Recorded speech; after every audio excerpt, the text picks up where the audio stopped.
En este canal hemos hablado en varias ocasiones sobre cómo uno de los componentes más importantes para la lucha libre profesional es la teatralidad y el espectáculo. Y una parte muy importante de eso mismo son los gimmicks, es decir, los personajes encarnados por los luchadores en los programas de las distintas empresas y promociones. Y los hay de todo tipo, desde personajes que cumplen un fin de comedia para aligerar las carteleras y sacarle unas risas al respetable, hasta los personajes más profundos e icónicos que estelarizan los eventos. Y es normal que un competidor atraviese varios cambios de personaje a lo largo de su carrera. Así que hoy vamos a enlistar 5 ejemplos en los que un cambio en la indumentaria y personalidad representó todo un giro en la carrera de estos competidores, convirtiéndolo en leyendas de este negocio. Número 5. Edge. Edge debutó a finales de los años 90 en WWF y rápidamente ganó notoriedad como parte de The Brood, un stable de vampiros en el que se juntaba con Gangrel y Christian, el cual era un poco más ridículo que asombroso en plena era de la actitud. Cuando la pareja de amigos se separó de Gangrel, Edge y Christian se hicieron de un nombre en la escena por parejas de WWF, protagonizando combates revolucionarios de escaleras y TLC junto a los Hardy y los Dudley Boys. Edge y Christian eran queridos por el público, pero rápidamente llegó ese miedo que le llega a todos los competidores que se destacan siendo pareja. Si tuvieran una run individual, ¿funcionarían de igual manera? ¿El público los aceptaría para ser estelaristas o pasarían sin pena ni gloria? Bueno, tuvimos respuestas finalmente en el año 2002, cuando ambos competidores se separaron y Edge hizo un cambio a Babyface para empezar una run en solitario por los próximos 3 años. Y realmente no le fue tan mal. Rápidamente Edge demostró que incluso en solitario era un competidor carismático y que podría entregarte buenos combates. La empresa le dio el King of the Ring y el campeonato intercontinental, pero no parecía ser suficiente, ni parecían estar dispuestos a apretar el gatillo con él para elevarlo a la escena estelar.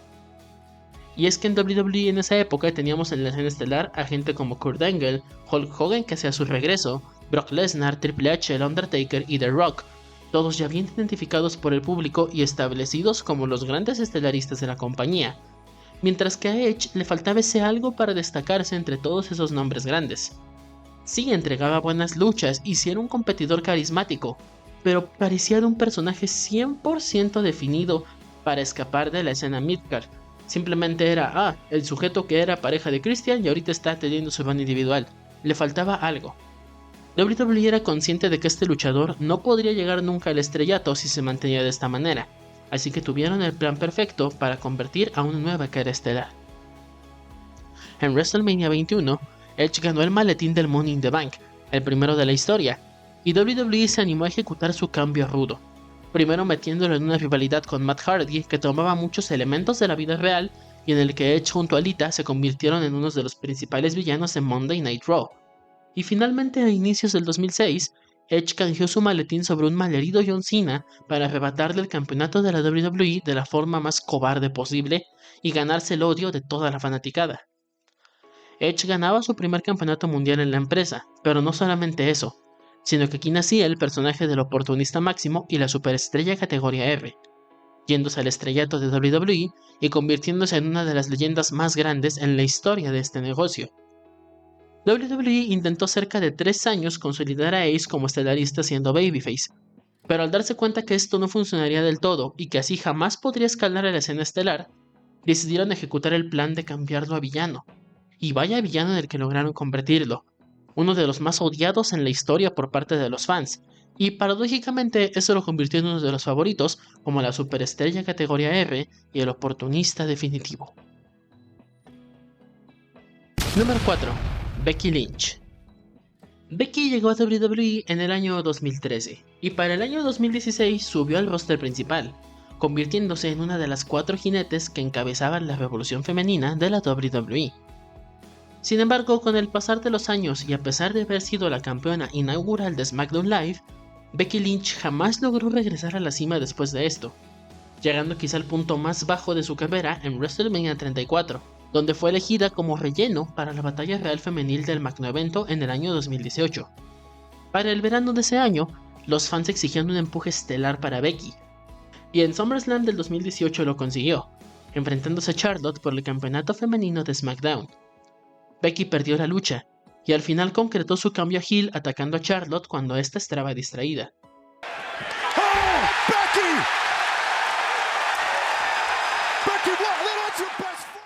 Pero mientras WWE con esto esperaba convertir a Lynch en una villana muy grande, los fans reaccionaron de la forma totalmente contraria. La amaron y ovacionaron el momento en el que finalmente atacó a Charlotte. Y durante todas las siguientes semanas, por más que la empresa intentó que Becky se ganara el odio de los fanáticos, absolutamente nada les dio frutos. Y la gente simplemente cada vez la amaba más y más y más. WWE aceptó a regañadientes esto. Y después de que Nia Jax accidentalmente le rompiera la nariz y aún así una ensangrentada Becky se mantuviera de pie y en lo alto, nació el personaje de The-Man.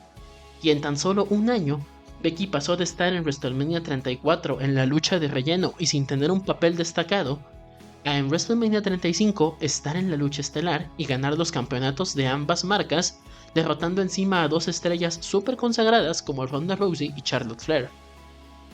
Mucha gente de este lado del mundo odia a Becky solo porque un par de creadores de contenido se han dedicado a vender odio sobre ella sin fundamentos. Pero es innegable que el personaje de The-Man no solamente salvó y levantó la carrera de Becky Lynch hasta el estrellato, sino que nos dejó una de las luchadoras más importantes en la historia de este negocio, una que ha elevado el wrestling femenino hasta lo más alto y alguien a quien sus compañeras respetan y admiran por todo lo que ha hecho por el wrestling femenino.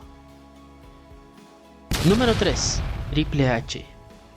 En el año 1995, Paul Levesque llegó a la WWE tras un paso sin pena ni gloria por la WCW, donde fue conocido como Terra Rising. Llegó con el personaje de Hunter Hearst Helmsley, un noble de sangre azul que entraba al ring con música clásica, siempre acompañado de una manager diferente y vestía como todo un personaje de la realeza, manteniendo ese mismo comportamiento refinado durante su entrada. En el ring, Hunter Hearst Helmsley era algo totalmente diferente, pues se trataba de un heel que no dudaba en usar artimañas sucias para ganar sus combates cuando fuese necesario. La época de la nueva generación estaba plagada de personajes que 10 años atrás en la Golden Era hubieran sido una sensación, pero para finales de los 90 el panorama ya era muy distinto, y el noble caballero de sangre azul fue una víctima de ello, empezando sus primeros meses con rachas de victorias ante luchadores de bajo cartel en Raw, para en 1996 empezar a bajar su posición en las carteleras y ahora tener una enorme racha de derrotas, siendo una de las más humillantes en WrestleMania 12, el primer WrestleMania en el que participó, donde el Ultimate Warrior le metió un tremendo squash además de no vender su finisher para llevarse la victoria. Tras bambalinas, Hunter Hearst Helmsley comenzó a ser un amigo muy cercano de Kevin Nash, Scott Hall y Shawn Michaels, formando los cuatro un grupo conocido como The Clique, esto totalmente en vestidores, pues en el kayfabe eran enemigos acérrimos. Esto ayudó al más joven de ellos, Hunter, a empezar a escalar en las carteleras y en su posición en la empresa. Pero después del incidente del Curtain Call en el Madison Square Garden, donde totalmente fuera del kayfabe los cuatro integrantes del Clique se abrazaron en el ring, esto para despedirse de Nash y Hall que ya iban de camino a WCW, pues rompieron toda la cortina del kayfabe y esto causó que el empuje de Helmsley se fuera para abajo, pues Vince McMahon estaba furioso al hecho de que sus luchadores hubieran roto el kayfabe de esta manera. Y como Nash y Hall ya se iban y Shawn Michaels era la estrella más importante, pues Hunter Hearst Helmsley pagó todos los platos rotos. Le quitaron el empuje y volvieron a convertirlo en un jobber por varios meses. Shawn Michaels intervino por su amigo en los vestidores, y McMahon terminó perdonándolo. Helmsley volvió a recuperar el impulso que tenía, pero ese personaje de un caballero de sangre azul tramposo no estaba funcionando del todo con la gente, así que se creó a D-Generation X, una agrupación irreverente y políticamente incorrecta donde Michaels y Helmsley sacaron su lado más polémico, concretándose así el cambio. El noble caballero quedó en el pasado, y Hunter Hearst Helmsley cambió su nombre oficialmente al de Triple H, siendo un personaje más acorde al contexto de la naciente Attitude Era y uno que elevó su popularidad con los fanáticos.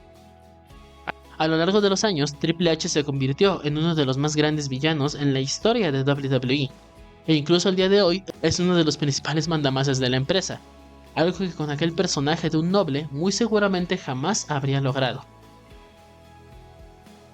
Número 2. Kane. En 1995, Bret Hart y Jerry the King Lawler estaban en una rivalidad que no estaba siendo tan buena, pero vamos, estábamos en el que mucha gente al día de hoy sigue considerando el peor año en la historia de WWE. Dicha rivalidad llegó a su clímax en una lucha de besa mi pie en el pay-per-view King of the Ring, donde el Rey terminó con su propio pie dentro de su boca. Y dentro del kayfabe se nos contó que el Rey Lawler terminó con bastantes infecciones en la boca debido a introducir su pie, el cual tenía bastantes cosas de dudosa higiene.